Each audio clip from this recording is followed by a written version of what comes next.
e temporalidades diferentes, né? E até mesmo você pode, por conta da ideia de processo, colocar alguns lugares na frente e outros lugares atrás, embora no mesmo espaço geográfico. A descoberta da ideia de sociedade também nos remete ao pensamento democrático que se desenvolve a partir do século XIX, ou, a bem dizer, a partir da Revolução Francesa, que o colocou na ordem do dia.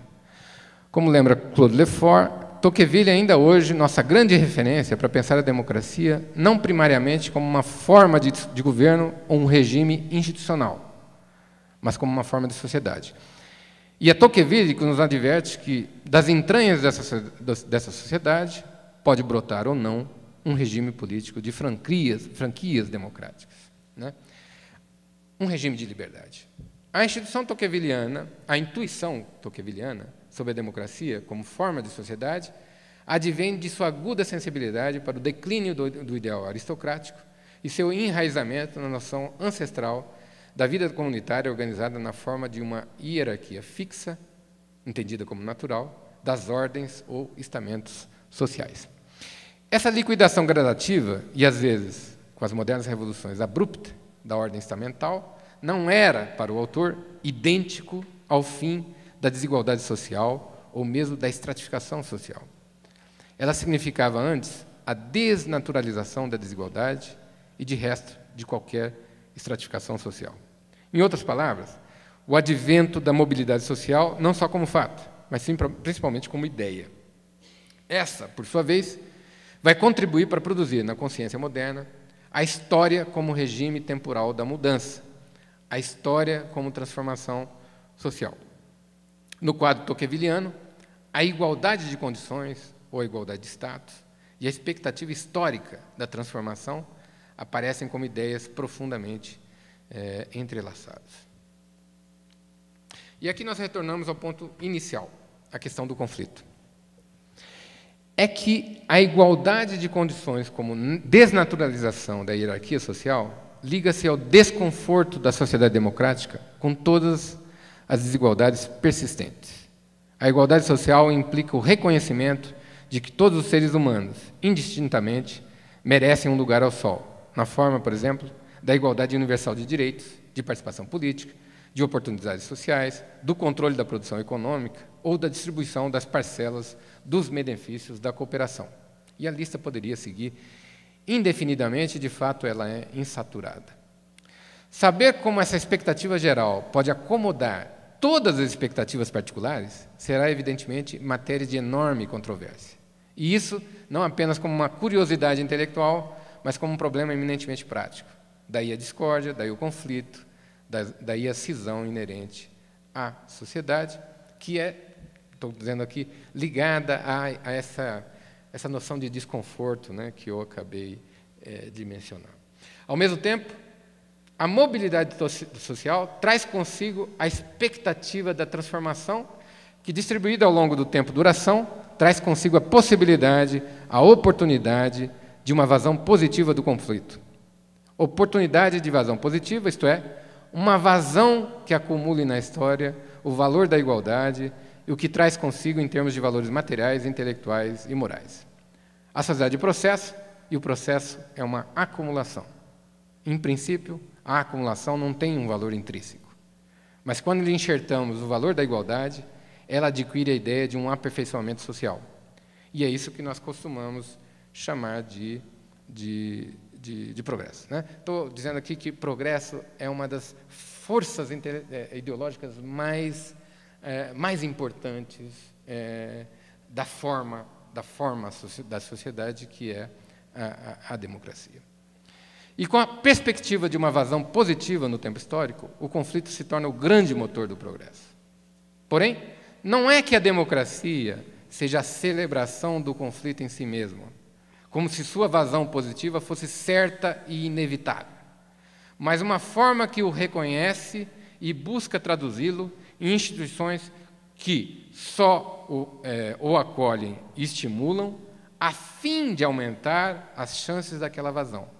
Assim mesmo, importa que, para o bem ou para o mal, o conflito é o modo paradigmático da transformação e, de resto, a sociedade não tem outro modo de existir senão pela transformação, e nós estamos aí diante de um conceito profundamente dinâmico, que parece o conceito de uma bicicleta, né?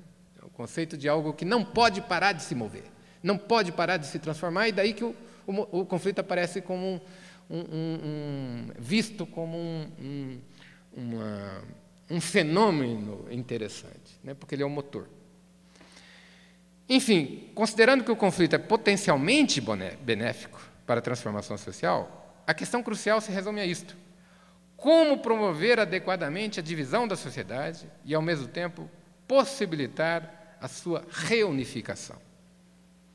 O advérbio adequadamente aqui remete àquele mesmo ponto.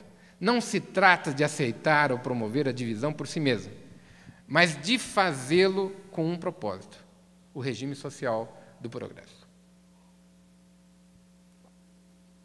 Vejamos seus pré-requisitos. Primeiro, voltar à estrutura do Estado representativo para receber e estimular o conflito. Porém, em segundo lugar, dar-lhe forma, isto é, fazer com que se exprima de outro modo na arena pública. Se representar politicamente, como diz Hannah Pitkin, é tornar presente, em algum sentido, algo que, porém, não está literalmente ou de fato presente, então as agências que fazem a representação têm de fazê-lo numa perspectiva e numa linguagem que não repita, reforce ou mimetize a fenda social de origem. Essa é a chave para a representação aberta, não redundante, da própria sociedade. Eu estou associando aqui normativamente a ideia de representação com uma reprodução não redundante, né, da ferida social, né? Redundância sendo o termo que vou empregar para registrar a possibilidade de uma crise de representação na política democrática, né? A representação ela é bem sucedida de tematizar a fenda social na medida em que ela não mimetize, né? Mimetiza aqui estou dizendo uma reprodução que na verdade é uma reprodução igual, que seria exatamente o oposto da representação que não é crítica, que não aparece na forma de crítica, né? Na forma de crise, desculpa. A representação aberta, portanto, requer uma prática que atenda a duas exigências.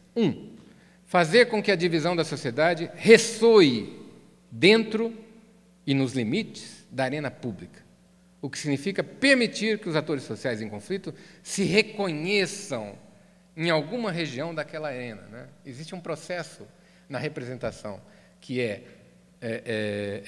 levar a divisão para a arena, que é você fazer um processo de reconhecimento entre os representados e os representantes em algum lugar na arena. E a arena é o termo que eu estou usando de propósito para mostrar a noção de que você tem que encenar um conflito. A encenação do conflito é essencial para a representação não redundante, né?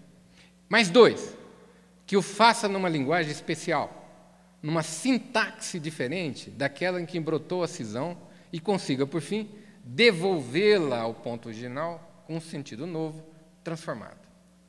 Em sua dimensão intelectual, é isso que as ideologias pretendem oferecer: um enredo que busca redimir no longo prazo a dor social, orientando a luta por sua superação, como que racionalizando aquilo que, em princípio, é apenas uma paixão, a esperança. E, no fundo, a ideologia, como crença, ela é como que uma crença que tem essa dimensão intelectual, significa ou implica a construção de uma elaboração de uma paixão. Ela elabora uma paixão, e essa paixão o Hume chamava essa paixão de uma paixão calma, né? A esperança. Assim, ideologias não precisam ser entendidas como meras deformações ou inversões da realidade social, visando reforçar uma determinada estrutura de dominação. Assim como repetimos, mesmo tendo em conta sua eventual rigidez e impermeabilidade à crítica racional, não nos parece convincente descrevê-las como crenças essencialmente religiosas, mas com aparência laica, isto é, uma teologia política